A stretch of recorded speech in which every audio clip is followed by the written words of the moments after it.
ദൈവനാമത്തിന് മഹത്വം ഉണ്ടാകട്ടെ.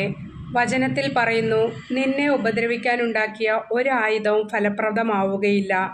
ഇത് നമ്മൾ പൂർണ്ണമായും വിശ്വസിക്കണം.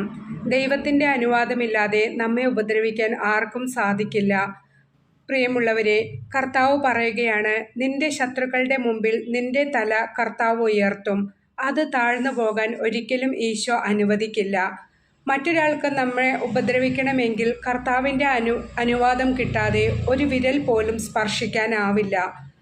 പ്രിയമുള്ളവരെ, നമുക്കെതിരായി, നമ്മുടെ ജോലിക്കെതിരായി, നമ്മുടെ മക്കൾക്കെതിരായി ആര് തന്നെ എന്തു പ്രവർത്തിച്ചാലും ഒന്നും സംഭവിക്കാൻ കർത്താവ് അനുവദിക്കില്ല. ദാനിയേലിനെ ചതിച്ച് സിംഹക്കുഴിയിലിട്ടപ്പോൾ ഒരു പോറൽ പോലും ഏൽക്കാതെ ദൈവം കാത്തില്ലേ? അതേ ദൈവം തന്നെയാണ് ഇന്നും നമുക്കുള്ളത്. 3 യുവാക്കളെ എരിയുന്ന തീച്ചൂളയിൽ എറിഞ്ഞപ്പോൾ എന്താണ് സംഭവിച്ചത്? ഒന്നും സംഭവിച്ചില്ല. അതുപോലെ തന്നെയാണ് ദൈവം ഇന്നും ഉള്ളത്. തീജ്വാല അവരെ സ്പർശിച്ചില്ല എന്നാണ് വചനത്തിൽ പറയുന്നത്. നമ്മുടെ ജീവിതത്തിലും എരിയുന്ന തീച്ചൂളയിൽ ഇറങ്ങി നിൽക്കുന്ന അനുഭവങ്ങൾ ഉണ്ടായാലും അത് നമ്മെ സ്പർശിക്കാൻ കർത്താവ് അനുവദിക്കില്ല. നമ്മൾ അറിയാതെ ഒരുപാട് ആപത്തുകളിൽ നിന്നും ദൈവം നമ്മെ കാത്തുരക്ഷിക്കുന്നുണ്ട്.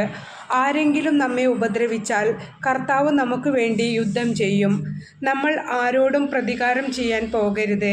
ദൈവം ആ കാര്യത്തിൽ ഇടപെട്ട് കാത്തുകൊള്ളും. ഇന്ന് നമുക്ക് ഈശോയുടെ ഒരു കൃപ ചോദിക്കാം.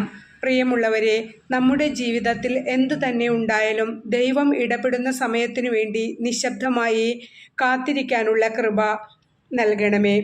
എന്നെ കേൾക്കുന്ന ഓരോ മക്കൾക്കും ഈ കൃപ നൽകി അനുഗ്രഹിക്കണമേ. പൊട്ടിത്തെറിക്കാതെ ശാന്തമായി എല്ലാം നേരിടാനുള്ള കൃപ ഞങ്ങൾക്ക് തരണമേ. ഒരു തെറ്റും ചെയ്യാതെ മറ്റുള്ളവരുടെ മുമ്പിൽ തലകുനിച്ച് നിൽക്കേണ്ട സാഹചര്യങ്ങൾ ഉണ്ടായാലും അത് സഹിക്കാനുള്ള ശക്തി തരണമേ. ഒരു തെറ്റും ചെയ്യാതെ തെറ്റിദ്ധരിക്കപ്പെടുന്ന സാഹചര്യങ്ങളിൽ ശാന്തമായി നിൽക്കാനുള്ള കൃപ തരണമേ. നമുക്ക് വേണ്ടപ്പെട്ടവരുടെ വാക്കുകൾ, പെരുമാറ്റത്തിൽ മറ്റുള്ളവരുടെ മുമ്പിൽ ചെറുതായി പോകുന്ന സാഹചര്യത്തിലും ശാന്തമായി നിൽക്കാനുള്ള കൃപ നൽകണമേ.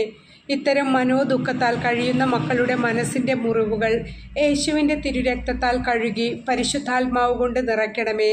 നാം എല്ലാവരും മനുഷ്യരാണ്. എല്ലാ കാര്യങ്ങളിലും നമുക്ക് ശാന്തമായി ഇരിക്കാൻ സാധിക്കില്ല. പക്ഷേ ഈ കൃപ ഇന്ന് ഈ നിമിഷം നമ്മൾ ചോദിച്ചു വാങ്ങണം. എൻ്റെ മരണം വരെ എന്തു തന്നെ ഉണ്ടായാലും ശാന്തമായി, ധീരമായി, ധൈര്യത്തോടെ എല്ലാം അഭിമുഖീകരിക്കാനുള്ള ശക്തി തരണമേ സ്വർഗീയ പിതാവേ. ഈ ശക്തി ഓരോ മക്കളിലും നിറയട്ടെ. അതുപോലെ തന്നെ വളരെ പ്രധാനപ്പെട്ട ഒരു കാര്യമാണ് പ്രതികാര ബുദ്ധി. ഒരു പക്ഷേ നമുക്ക് പ്രതികാരം തോന്നുന്ന വ്യക്തി അത് അർഹിക്കുന്നതാണെങ്കിലും കർത്താവ് അത് അനുവദിക്കുന്നില്ല.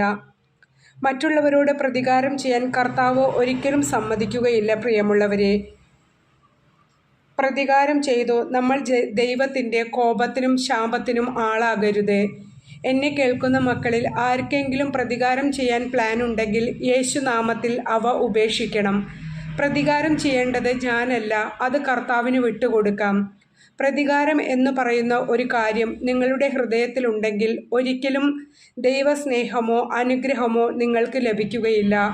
നമ്മൾ കർത്താവിനോട് ആലോചന ചോദിക്കാതെ എന്തെങ്കിലും പ്രവർത്തിച്ചാൽ ഒരിക്കലും ദൈവം ആ കാര്യത്തിൽ ഇടപെടില്ല.